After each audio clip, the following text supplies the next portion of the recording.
L'apôtre, écrivant après plusieurs années aux Philippiens, leur dit qu'avant d'avoir été régénéré, sa position était quant à la justice de la loi exempte de tout reproche. Philippiens 3,6. Il se voit dans Romains 7 et dit là que la loi était trop sévère pour lui. Elle le frappait, elle le tuait. Il ne pouvait l'observer. Sous son fardeau, il s'écria « Misérable que je suis ». Ce n'est pas exempt de tout reproche.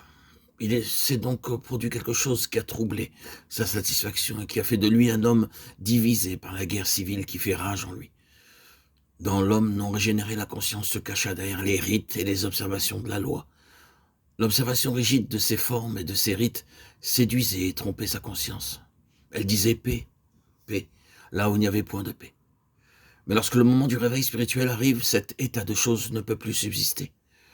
La conscience ne peut plus être séduite, et bien que l'âme puisse encore essayer quelques flirts avec le péché, l'esprit éveillé et vivifié est, et réprime sa propre âme. Il appelle les choses par leur nom, c'est-à-dire il appelle le péché péché. Au lieu de traiter la loi des cérémonies comme une compensation à la morale, il comprend que cette dernière est la chose essentielle, et que l'obéissance vaut mieux que les sacrifices, et l'observation de sa parole vaut mieux que la graisse des béliers, 1 Samuel 17, 22. À moins que la signification et la valeur de la mort et de la résurrection de Christ ne soient connues, et la vérité de notre identification par la foi avec elle, l'une de deux choses terribles arrivera. Ou bien ce sera une histoire analogue à celle qui nous est décrite dans le chapitre 7 des Romains, une histoire de lutte, d'aspiration et de défaite, une crainte de s'appuyer sur la foi en Christ, en même temps qu'un désappointement profond de la vie chrétienne vécue, qui conduit de plus en plus près du désespoir et de la détresse. Ou bien on en arrivera à cet état terrible qui dessèche la conscience et qui tue l'esprit, que l'on nomme l'antinomianisme. Il sera peut-être utile de dire ici ce qu'est cette doctrine. Le mot est formé de anti, contre, et nomos, loi. Le terme a été employé pour la première fois par Luther pour désigner les adeptes de Martin Agricola, qui prétendaient que la loi morale comme telle ne liait pas les chrétiens.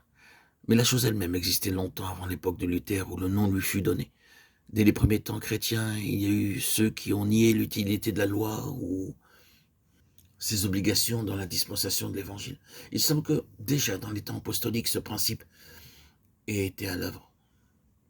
Ce que nous font comprendre plusieurs passages des lettres du Nouveau Testament, car dans ces passages, les apôtres y mettent en garde leurs convertis contre les fausses interprétations de leur enseignement, qui seraient une excuse à toutes sortes de dérèglements.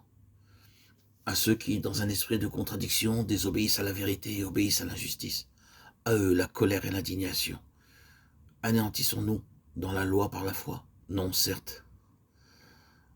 Au contraire, nous confirmons la loi. Romains 8, 3, 8 et 31. Que dirons-nous donc?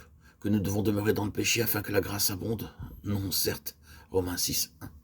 Que personne ne vous séduise par de vains discours, car c'est à cause de tout cela que le courroux de Dieu vient sur les enfants de rébellion. Éphésiens 5, 6.